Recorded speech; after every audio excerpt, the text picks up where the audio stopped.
दोस्तों, बुद्ध ने अपने जीवन काल में अपने प्रवचनों से मानव जीवन में क्रांति सी ला दी थी और हम जानते भी हैं भगवान बुद्ध द्वारा कही गई उन सभी बातों में जीवन जीने की कला की चाबी छुपी हुई है। अगर आप बुद्ध द्वारा कही गई बातों का सही अर्थ निकाल पाए। बुद्ध के समय में अक्सर उनसे सवाल पूछा जाता था कि ईश्वर है या नहीं है और बुद्ध द्वारा हर बार एक अलग जवाब दिया जाता था। लोगों द्वारा ये प्रश्न बुद्ध से कई बार पूछा गया, लेकिन बुद्ध ने इस प्रश्न का कभी स्पष्टीकरण नहीं किया। उनके जीवन में घटित सभी घटनाओं से आज भी हमें कुछ न कुछ सीखने को मिलता है। आज की इस वीडियो में मैं आपको ऐसी ही एक घटना के बारे में बताऊंगी और अगर आपके मन में भी ईश्वर को लेकर कोई प्रश्न है तो इस वीडियो को अंत तक जरूर देखिएगा।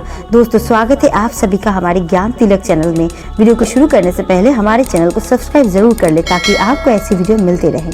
एक बार एक व्यक्ति बुद्ध के प्रवचनों को लगातार सुन रहा था और वो व्यक्ति उनकी बातों से सहमत भी था। वो मानता था कि बुद्ध ज्ञानी पुरुष है।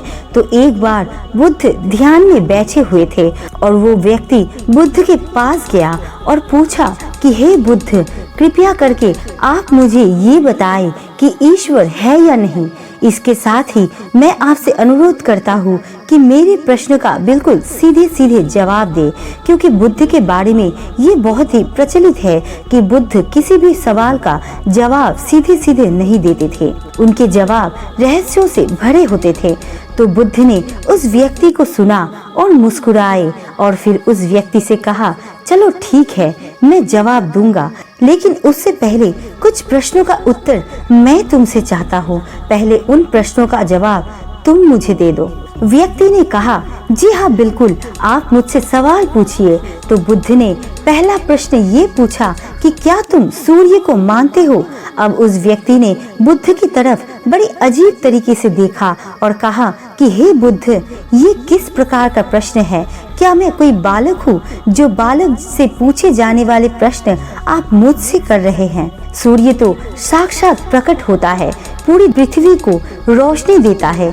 पेड़ पौधे, कीट पतंगे, पशु पक्षी, जानवर और हर मनुष्य, इन सबको ऊर्जा देता है। सूर्य तो साक्षात है। फिर बुद्ध ने पूछा कि ईश्वर को मानने का प्रश्न क्यों आया, क्योंकि जिस प्रकार सूर्य साक्षात है और उसे मानने का कोई प्रश्न नहीं उठता, तो फिर ईश्वर के अस्तित्व में ये प्रश्न क्यों उठा। इसका अर्थ ये हुआ कि आपके मन में ईश्वर को लेकर कहीं न कहीं संदेह है, क्योंकि ईश्वर सूर्य की तरह प्रत्यक्ष नहीं है। आप ईश्वर को भी बुद्धि से ढूंढने निकले हो और बुद्धि केवल उन्हीं बातों को मान पाती है जो उसे प्रत्यक्ष रूप से दिखाई पड़ता है, और ईश्वर कभी भी प्रत्यक्ष रूप में आपको दिखाई नहीं पड़ेगा, और अगर दिख जाए तो ईश्वर नहीं होगा। बुद्ध ने ये भी कहा कि तुम ईश्वर को मानते हो या नहीं मानते। असल में ये प्रश्न ही गलत है और गलत प्रश्न का सही उत्तर कैसे दिया जा सकता है। इसलिए इस गलत प्रश्न के पूछे जाने पर अगर उत्तर दिया जा सकता है तो वो उत्तर भी इस प्रश्न की तरह ही गलत होगा। उस व्यक्ति ने ये सुना और परेशान हो गया और कहा कि हे बुद्ध, ये आप किस प्रकार की बातें कर रहे हैं, मैं कुछ समझ नहीं पा रहा हूँ। फिर बुद्ध बोले, हाँ, अगर सीधे अर्थों में मैं कहूँ तो ईश्वर को माना नहीं जा सकता, बल्कि ईश्वर को जाना जा सकता है। अगर तुम्हारा प्रश्न ये होता कि मैं ईश्वर को जानना चाहता हूँ, तब मैं तुम्हारी मदद कर सकता था, और जब तुम ईश्वर को जान जाओगे, उसका स्वाद चख लोगे, तब तुम भी उस स्वाद को किसी को नहीं बता पाओगे, उस ईश्वर की सीधी व्याख्या नहीं कर पाओगे। हाँ, लेकिन दूसरों को ईश्वर का वो स्वाद चखने में मदद जरूर कर सकते हो। तुम अपना अनुभव किसी को दे नहीं सकते, लेकिन अनुभव करवाने में उसकी सहायता जरूर कर सकते हो। तो इसलिए आपने बुद्ध के जीवन की जितनी भी कहानियाँ, किस्से सुने होंगे, वहाँ आपने देखा होगा कि बुद्ध ने कभी भी ईश्वर के बारे में स्पष्ट रूप से नहीं कहा, और इसके चलते कई बार बुद्ध पर उंगलियां भी उठाई गई कि बुद्ध को कुछ नहीं पता, क्योंकि बुद्ध इस तरह के प्रश्नों का ठीक से उत्तर नहीं देते थे। गौतम बुद्ध ऐसे प्रश्नों से अक्सर क्यों बचा करते थे?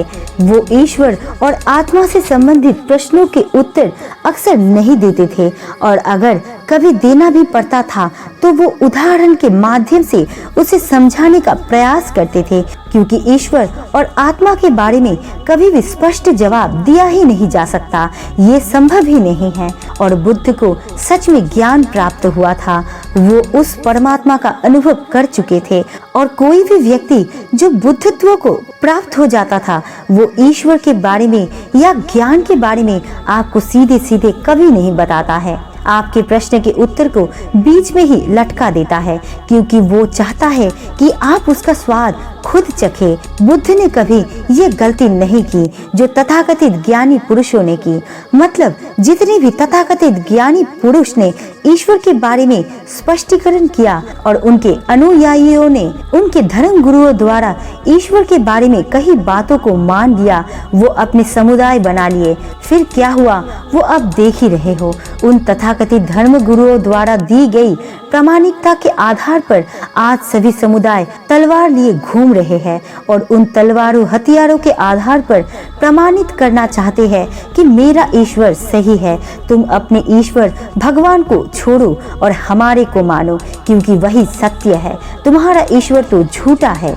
यही होगा अगर कोई व्यक्ति ईश्वर की सीधी व्याख्या कर देगा तो अज्ञानियों की भीड़ उसकी बात को जस के तस मान लेगी, ना कि वो जानेगी। वो भीड़ ईश्वर का अनुभव नहीं करेगी, वो भीड़ तो केवल आपकी कई बातों के आधार पर किताबें लिख देगी और हाथ में तलवार लेकर चल पड़ेगी कि हम अपने समुदाय को बढ़ाएंगे, अपने धर्म को बढ़ाएंगे, प्रचार प्रसार करेंगे। शायद ये बात बुद्ध जानते थे, इसलिए कई बार उन्होंने ईश्वर को इनकार इसलिए किया कि ताकि आपकी प्यास और भी गहरी हो सके, आप स्वयं उसे जाने। अगर बुद्ध ईश्वर के बारे में सीधे सीधे कह देते तो भीड़ आंख बंद करके मान लेते, और ऐसे ही हमने ना जाने पृथ्वी पर कितने भगवानों, कितने ईश्वरों को जन्म दे दिया है। ऐसा लगता है कि ईश्वर ने हमें पैदा नहीं किया, बल्कि मनुष्य ने ईश्वर को पैदा किया।